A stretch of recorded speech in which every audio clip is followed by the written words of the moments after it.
Rajinikanth, Nagarjuna multi starrer గా వస్తున్న pan India cinema కూలీ. అతి త్వరలోనే ఈ చిత్రం ఆడియన్స్ ముందుకు రాబోతుంది.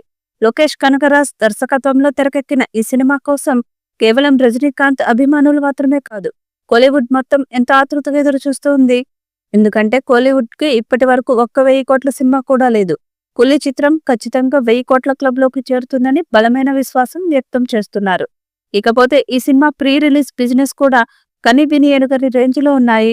తాజాగా ఈ చిత్రం విడుదల తేదీ కూడా ప్రకటించారు. ఆగస్టు 14న పాన్ ఇండియా స్థాయిలో అన్ని భాషల్లో విడుదల చేయబోతున్నారు.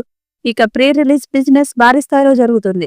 తెలుగు రాష్ట్రాల్లో ఇప్పటికే ఈ cinema pre release theatrical business 40 కోట్ల రూపాయలకు జరిగినట్లు తెలుస్తుంది. అదేవిధంగా నెట్ఫ్లిక్స్ సంస్థకు దాదాపుగా 125 కోట్ల రూపాయలకు అమ్ముడుపోయిందట. Satellite rights, audio rights, Hindi theatrical rights ఇలా అన్ని కలిపి మరో 200 కోట్ల రూపాయల బిజినెస్ జరిగిందని సమాచారం. ఇక తమిళ వెర్షన్ థియేట్రికల్ రైట్స్ ప్రపంచవ్యాప్తంగా 350 కోట్ల రూపాయలకు అమ్ముడుపోయిందని టాక్.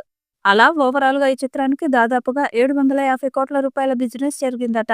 తమిళ్లో ఇది ఆల్ టైమ్ ఇండస్ట్రీ రికార్డుగా చెప్తున్నారు అక్కడి ట్రేడ్ పండితులు. తెలుగులో ఈ సినిమా థియేట్రికల్ రైట్స్ ని నాగవంశి దక్కించుకున్న సంగతి తెలిసిందే. జైలర్ తర్వాత రజనీకాంత్ చేసిన 2 సినిమాలు బాక్సాఫీస్ వద్ద ఆశించిన స్థాయిలో థియేట్రికల్ రన్ ని దక్కించుకోలేకపోయాయి. అయినప్పటికీ ఈ రేంజ్ బిజినెస్ జరగడం సాధారణమైన విషయం కాదు. ఇకపోతే ఈ చిత్రంలో హీరోయిన్ గా శృతి హాసన్ నటించగా స్పెషల్ ఐటమ్ సాంగ్ లో పూజా హెగ్డే కనిపించనుంది. టాలీవుడ్ కింగ్ నాగార్జున ఇందులో ఒక పవర్ఫుల్ క్యారెక్టర్ చేశాడు. కన్నడ సూపర్ స్టార్ ఉపేంద్ర కూడా ఇందులో కీలకమైన క్యారెక్టర్ చేశాడు.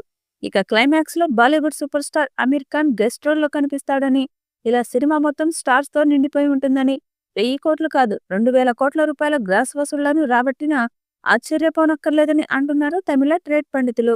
ఇలాంటి చిత్రాలకు యావరేజ్ రేంజ్ టాక్ వచ్చినా వేరే లెవెల్ వసూళ్లు రావడాన్ని ఇదివరకు మనం చాలాసార్లు చూసాము. ఈ చిత్రానికి కూడా అదే రేంజ్ వసూళ్లు వస్తాయి.